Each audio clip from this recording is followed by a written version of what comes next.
এইগুলো কি বলে সবাই আমি জানি না, কেউ মূলো বলে, কেউ শালগম বলে, মানে ওলকপি আর কি। কিন্তু খেতে ওলকপির মতোই, কিন্তু অনেকে আবার মূলো বলে, মূলো হিসেবে ইউজ করে। আমি এইগুলো আজকে রান্না করব। এই যে সরপুঁটি মাছ আছে একটা, এই সরপুঁটি মাছ দিয়ে ঝোল করব। এইটার জন্য নিয়েছি আমি রাঁধুনি ফোড়নে দেবো, নুন, হলুদ, লঙ্কা গুঁড়ো আমার লাগবে না, জিরে ধনে গুঁড়ো নিয়েছি, কাঁচা লঙ্কা দিয়েছি, শুকনো লঙ্কা রেখেছি আমি ফোড়নে দেবো বলে, অল্প মশলা দিয়ে করবো এটা। এটা আমি এখন কেটে নেব, এটা ভালো করে কেটে ছাড়িয়ে নেব আমি।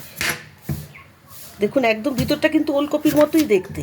হ্যাঁ, অনেকে মূলো হিসেবে বলে, কিন্তু আমরা ওলকপির মতোই খেতে লাগে, সেইভাবেই খাই আমরা আর কি।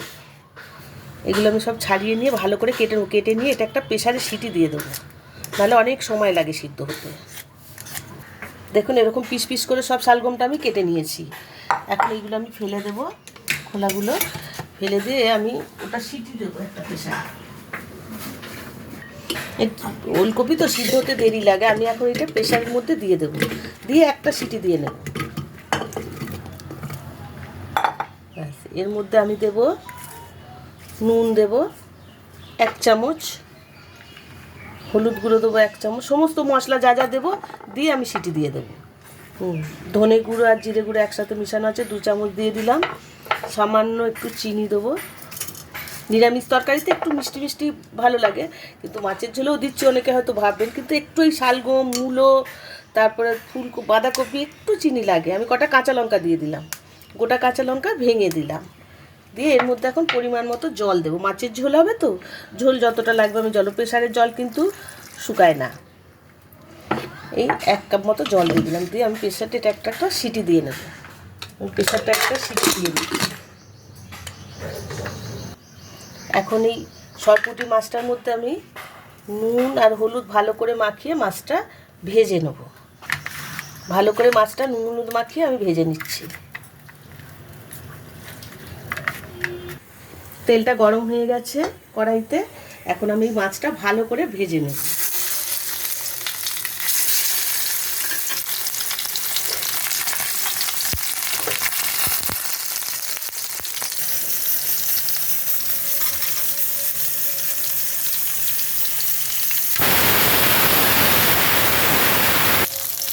মাছটা ভাজা হয়ে গেছে, এখন আমি এটা তুলে নেব মাছটা। ওলকপিটা এই যে দেখুন আমি সিটি দিয়ে নিয়েছি, একটা সিটি দিয়ে নিয়েছি। এখন আমি কড়াইতে দেব রাঁধুনি ফোড়ন দেবো, এই তেলের মধ্যে আর তেল লাগবে না। রাঁধুনি ফোড়ন দেবো, একটা শুকনো লঙ্কা দেবো আর একটা তেজপাতা দেবো। তেল আমি মাছ ভেজেছি যে ওই তেলটার মধ্যে দিয়ে দিলাম। এখন আমি ওলকপিটা এর মধ্যে ঢেলে দেবো।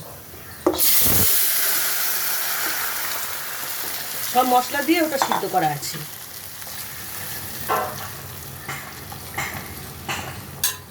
এখন এর মধ্যে আমি এই মাছ দুটো দিয়ে দেবো, দিয়ে 2 মিনিট ফুটবে, তারপর আমি নামিয়ে নেব। জ্যান্ত যে কোনো মাছ দিয়ে এইভাবে ওলকপি দিয়ে ঝোলটা করবেন, খুব ভালো লাগবে। চারা মাছ দিয়ে, বাটা মাছ দিয়ে, হ্যাঁ, শোল মাছ দিয়ে খুব ভালো লাগবে।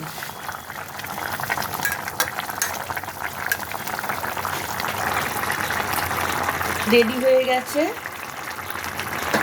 মাছের ঝোলটা, আমি গ্যাসটা বন্ধ করে দিলাম। এখন আমি মাছের ঝোলটা নামিয়ে নেব।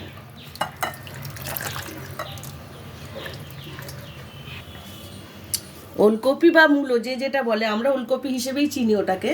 ওলকপি দিয়ে সরপুঁটি মাছের ঝোল, এটা সব ধরনের জ্যান্ত মাছ দিয়ে খুব ভালো হয়।